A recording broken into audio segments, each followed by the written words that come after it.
چور کو قطب بنایا نہیں بنایا؟ مردے زندہ کیے نہیں کیے؟ پوچھ رہا ہوں۔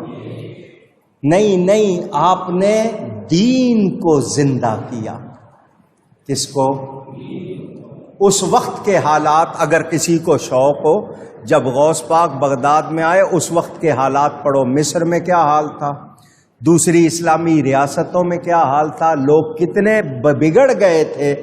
آپ نے دین کو زندہ کیا، اسی لیے آپ کا لقب ہے محی الدین، دین کو زندہ کرنے والے۔ نبی پاک نے ان کو اپنی صرف نسبت ہی نہیں دی، فیضان بھی دیا۔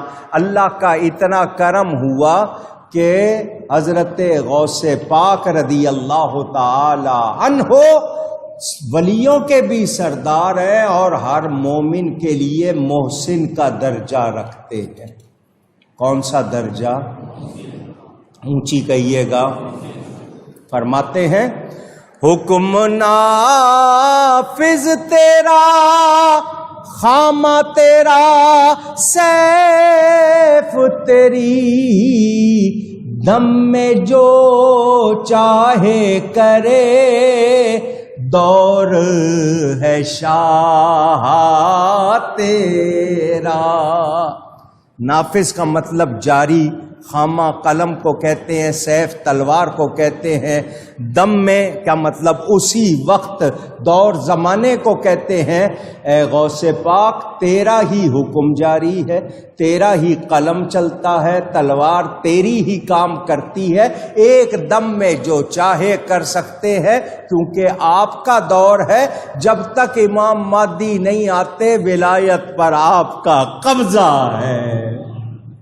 یہ شان کس نے دی ہے؟ اللہ نے دی ہے۔ اللہ نے ان کو ہمارا غوث بنایا ہے، اللہ نے ان کو ہمارا غوث۔